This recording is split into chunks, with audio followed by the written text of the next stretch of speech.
If you're waking up tired, it might be your nighttime habits that need a bit of a reset. It's not always your morning routine. Your evening routine is just as important to help with your energy levels throughout the day. In this video, I'm going to share with you 3 simple habits that I do most evenings to help make sure I get a good night's sleep and feel refreshed in the morning. Number 1, working from home can be really difficult to create boundaries sometimes between work and switch off time.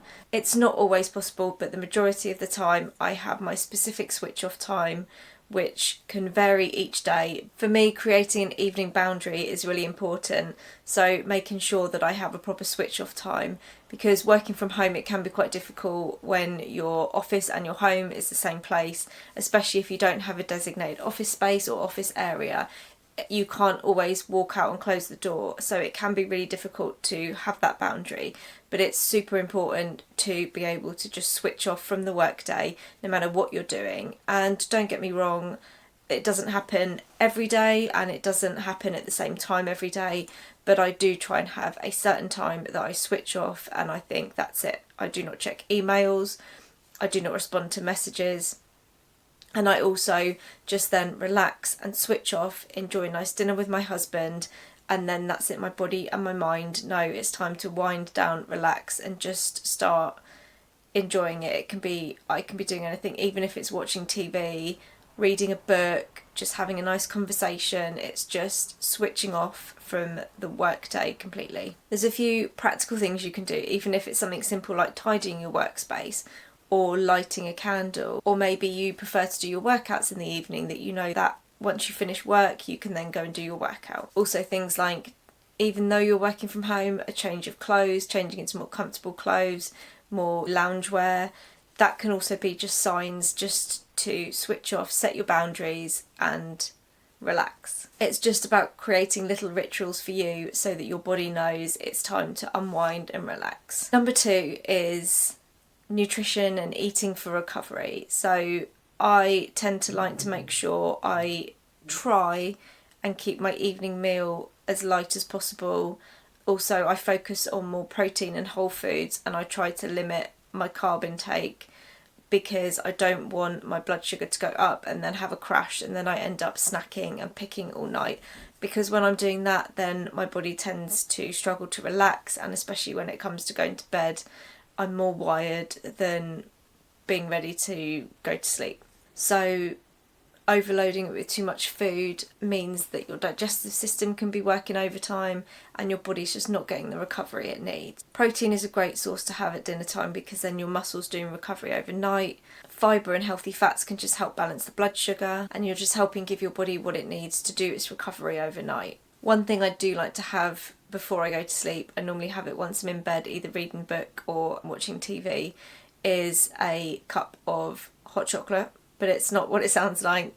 It's Welleco's Evening Elixir, which is one of the tastiest hot chocolate nighttime bedtime drinks I've ever had.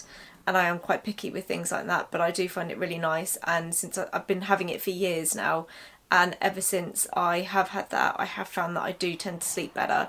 It does tend to help me drift off to sleep better, and I sleep more soundly throughout the night. The other drink sometimes I alternate between is having warm milk with turmeric, ginger and cinnamon in it.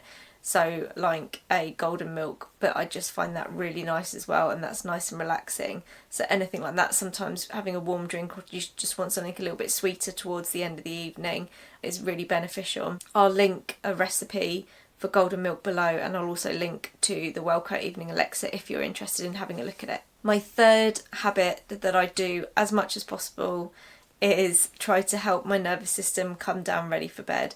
So I do, on my laptop and my phone, I do have a cover that actually helps with the blue light that comes through. So if I am using my phone in the evening, it is helping with the blue light that you get from that. I do tend to try and have like lamps on most of the time rather than overhead lights in the evening as well, so that my body knows that it's nighttime and it's lower lighting, so it just makes your body feel more relaxed. I also do try and stick to a similar time for bedtime most nights.